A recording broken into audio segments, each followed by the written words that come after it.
बांग्लादेश में तख्ता पलट की खबरों के बीच मोहम्मद यूनुस चीन पहुंच चुके हैं। इसी बीच बांग्लादेश की मांग है कि पीएम मोदी बांग्लादेश को दूसरी आजादी दिलवाएं। जिस तरह से बांग्लादेश में हालात बदले हैं, 54 साल पहले जैसे 1971 में भारत ने बांग्लादेश की मदद की थी और एक बार फिर बांग्लादेश में राजनीतिक अस्थिरता को खत्म करने के लिए भारत से मदद मांगी जा रही है।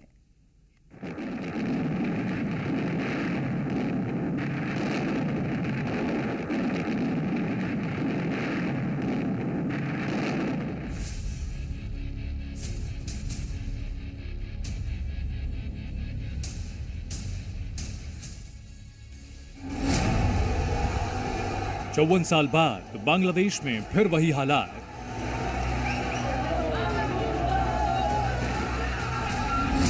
तख्ता पलट की तैयारी, हिंदुस्तान से मदद की गुजारिश।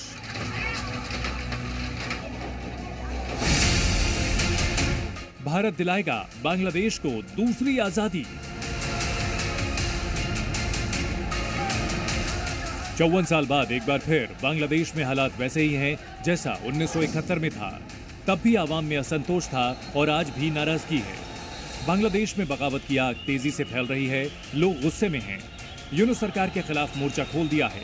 हालात पर काबू पाने के लिए सेना ढाका की सड़कों पर है, लेकिन चर्चा आम है कि बांग्लादेश में जल्द ही तख्ता पलट हो सकता है।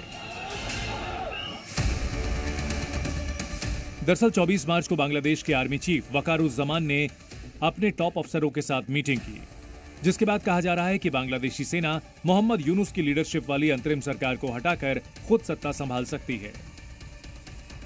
हालांकि यूनुस सरकार के कामकाज पर आर्मी चीफ पहले भी नाराजगी जता चुके हैं, लेकिन अब बांग्लादेश में सियासी संकट के बीच भारत से दखल देने की मांग उठ रही है। शेख हसीना की पार्टी के नेता सुजीत राय नंदी भारत सरकार से एक बार फिर बांग्लादेश को आजादी दिलाने की गुहार लगा रहे हैं।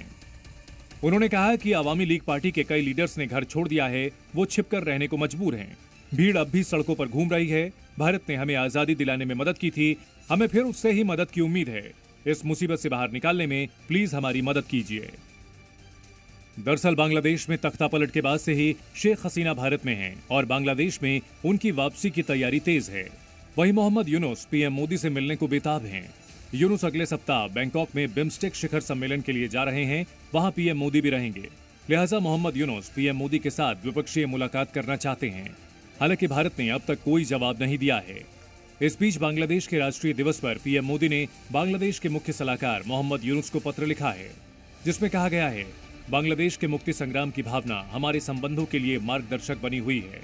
हम शांति, स्थिरता और समृद्धि के लिए आम आकांक्षाओं से प्रेरित हैं। साथ ही एक दूसरे के हितों और चिंताओं के प्रति पारस्परिक संवेदनशीलता पर आधारित इस साझेदारी को आगे बढ़ाने के लिए प्रतिबद्ध हैं।